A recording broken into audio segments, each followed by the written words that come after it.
ouvintes! Sejam bem-vindos ao podcast Papo Matemática. Eu sou Rayane Sena e hoje nós vamos explorar a história da origem dos números.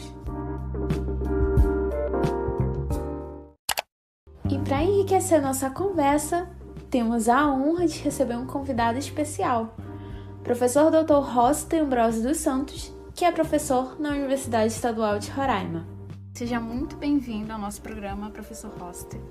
Obrigado, Rayane, pelo convite. Eu fico lisonjeado, poder participar do seu trabalho, que tem uma importância inimaginável, e tem uma projeção muito grande na área de ensino, e para a formação de professores ainda mais, tem um valor muito grande e sem dúvida é um prazer enorme poder participar e fazer parte da construção desse trabalho.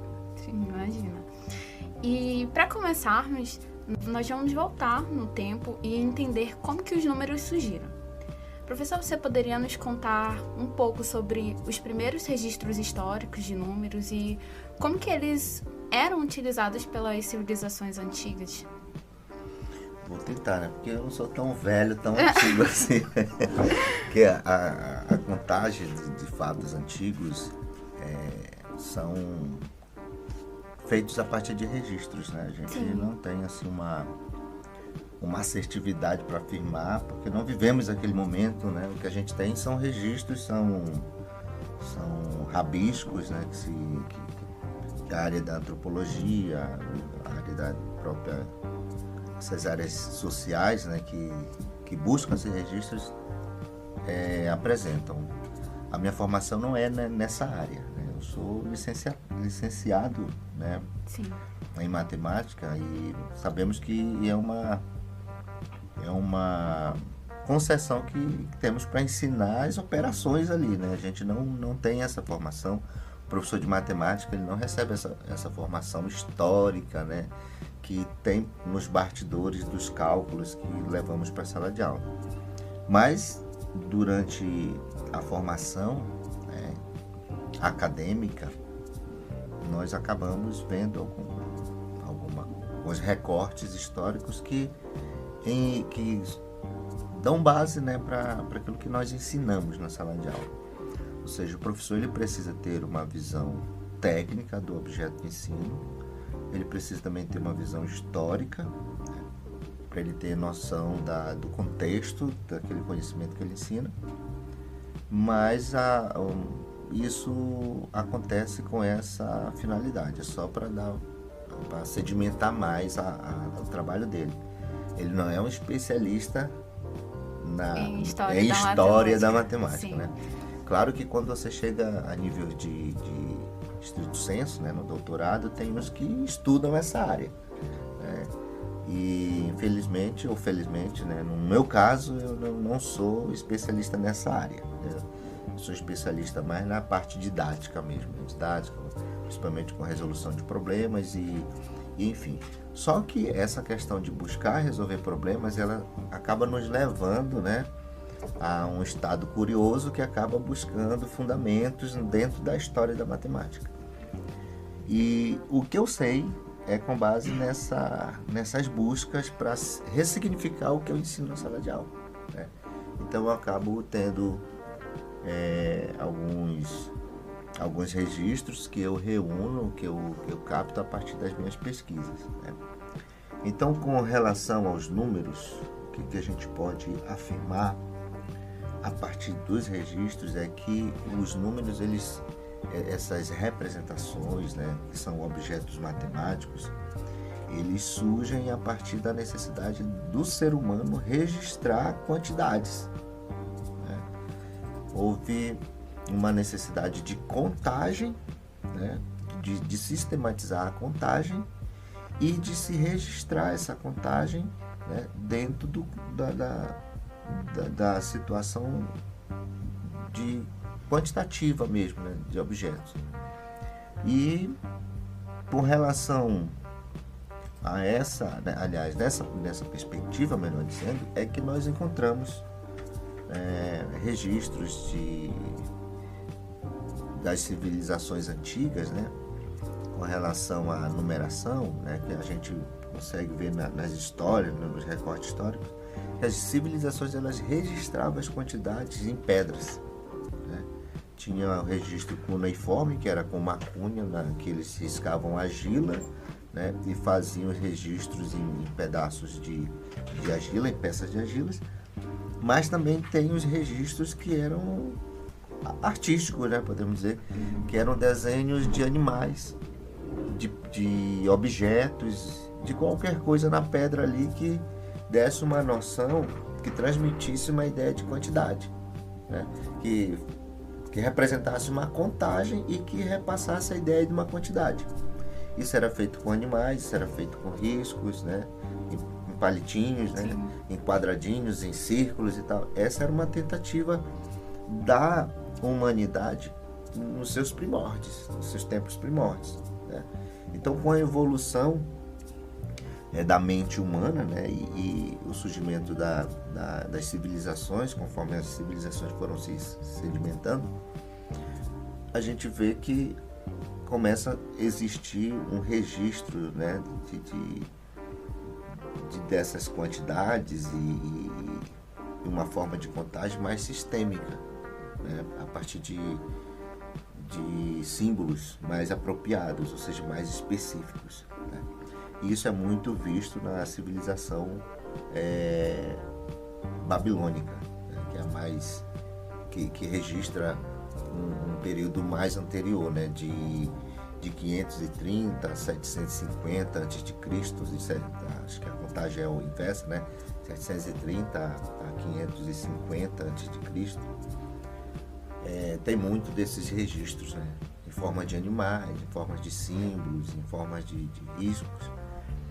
E depois a gente vai percebendo que vão aparecendo símbolos, né?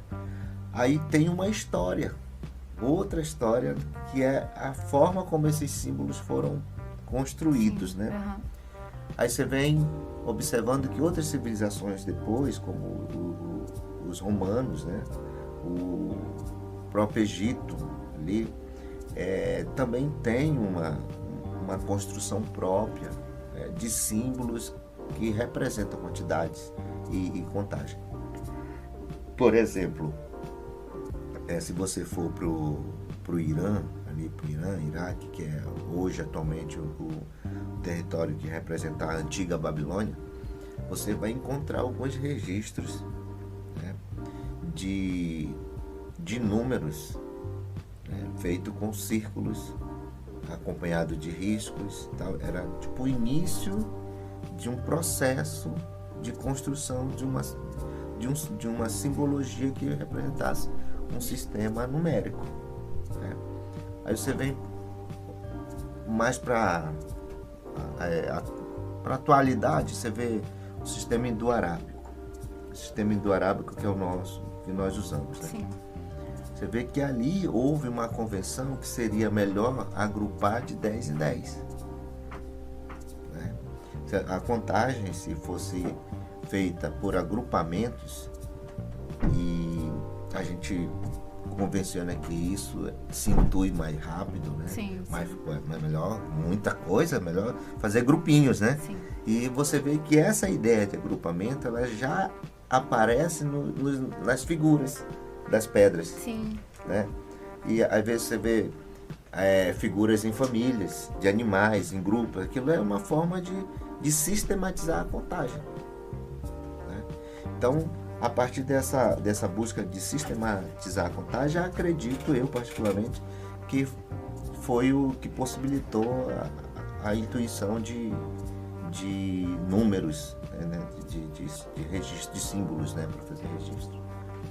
E aí você vê que, além do agrupamento, vem a construção desses símbolos, né? O que seria o 1, o que seria o 0, o que seria o 2, né? E interessante que é uma ciência até um pouco distante para a gente entender, né? Que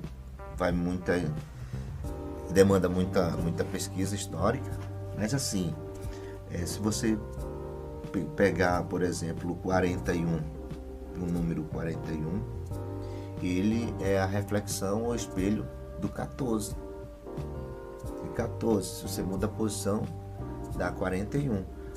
Então, essa percepção de anomalia no próprio sistema para contagem já foi percebida no período dos egípcios, né? Quando eles construíam ali aquela simbologia. Então, veja que construir um sistema numérico, construir um processo de contagem não é simples, né? Eu até brinco nas minhas aulas, né? Quando eu estou em salas de aula da licenciatura, dando aula para futuros professores, que eles vão ensinar os alunos na escola básica, né? E nós temos a mania de convencionar na matemática, né? É praxe, é modus operandi. Aí você aprende ali sobre os números naturais, na ideia de que o número natural é o mais simples. Sim, né? sim. É o mais usual, é o mais tranquilo. Mas na verdade de natural não tem nada. É uma coisa sobrenatural, né? Quando você começa a ver a questão da fatoração, dos números, da composição dos números, aquilo tem, né, por trás uma ciência tremenda, uma abstração imensa. O mais simples que você possa consensuar dentro do conjunto dos números naturais é muito complexo, né? Então eu estou falando isso para você ver que uma coisa simples, que é só um símbolo, só um número, foi criado a partir de uma problemática humana, social, que era de fazer a contagem e de registrar a quantificação. Então isso não é simples, isso é complexo.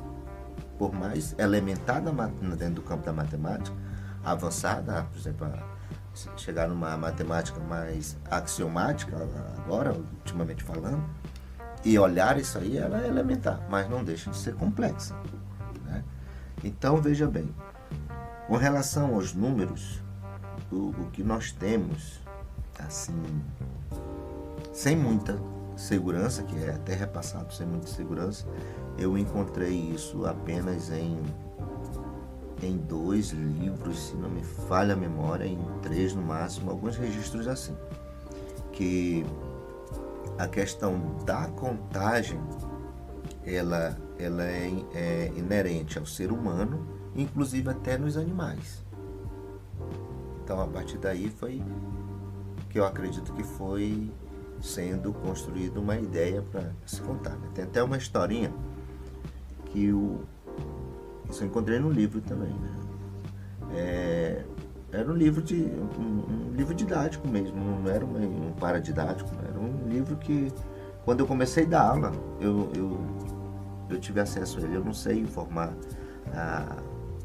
agora, fazendo uma citação do livro, né? Mas assim, tinha uma história lá para ilustrar o tema de estudo, que um homem entrou numa igreja e encontrou um urubu lá no sino. Parece-me, tentando lembrar aqui, que esse homem ele cuidava da igreja e ele se incomodou com o urubu no sino. E ele queria pegar o urubu, né, e tirar de lá ou prender e tal. E ele tentava flagrar o urubu para poder prender e nunca conseguia, porque o urubu contava, né? Ele entendeu que o urubu contava as pessoas que chegavam na igreja. O urubu ficava lá no sino observando as pessoas chegando e contava. Ele conclui que o urubu contava, porque quando terminava a missa, ele deixava as pessoas saírem para ir buscar o urubu. Então, enquanto, por exemplo, se entrasse 5 pessoas na igreja, com ele eram 6. Aí o urubu contava a saída, saía 1, saía 2, saía 3, saía 4, saía 5 e não saía o 6º, que era ele. Então o urubu ficava lá. Se o 6º saísse, o urubu tinha noção que ele tinha saído e que ia atacá-lo. Então ele voava e ia embora. Mas enquanto não saía o 6º, ele estava lá sentadinho. Tá entendendo? Então essa história foi contada para ilustrar que a ideia de contagem ela é inerente ao ser humano e inclusive nos animais. né?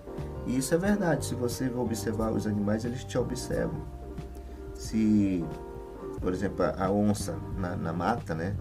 Ela sempre pega o último.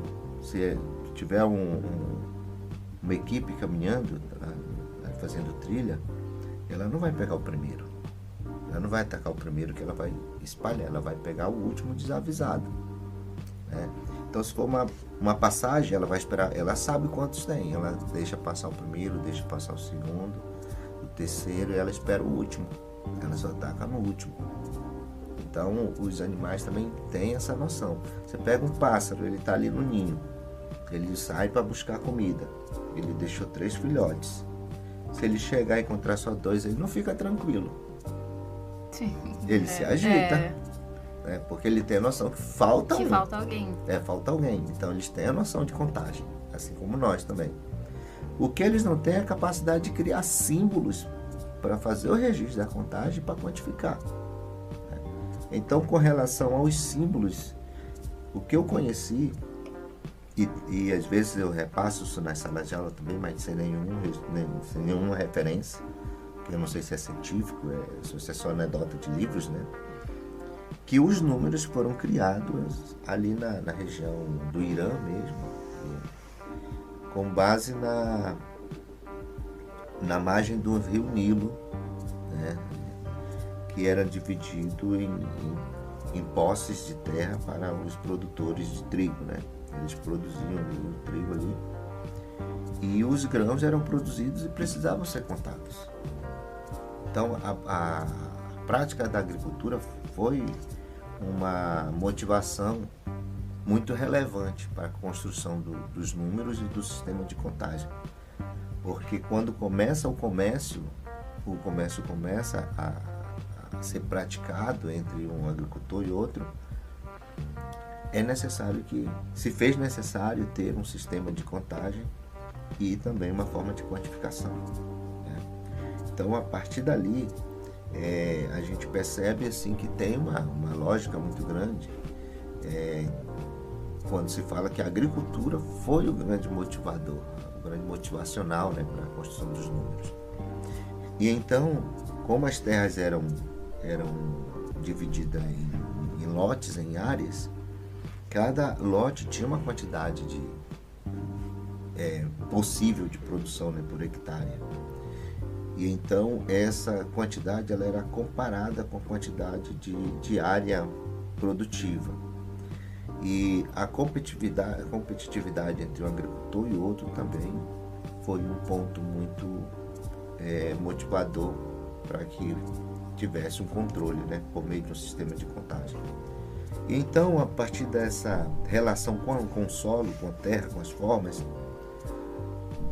há um registro histórico que a construção dos números, mas aí tem uma vaguidão muito grande nessa história, que depois eu vou falar, que tipo dá um salto, né, temporal, dá um salto temporal, explica as coisas, mas dá um salto que fica uma vaguidão ali que não se explica. Por exemplo, a primeira coisa foi que os números, lembra que nós estamos na Babilônia, ali na área do Irã atual, e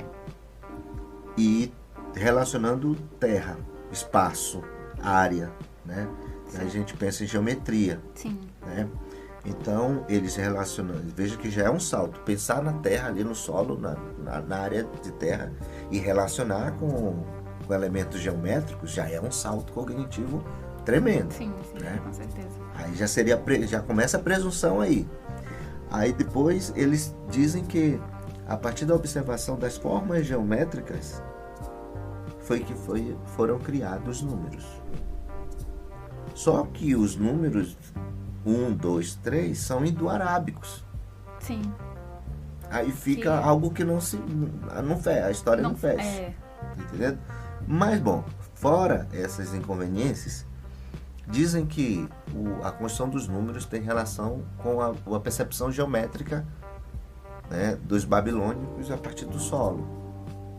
Por exemplo, o número 1, ele tem um segmento de reta maiorzinho, né, um pouquinho, e a cabecinha lá em cima é outro segmento de reta adjacente a esse primeiro.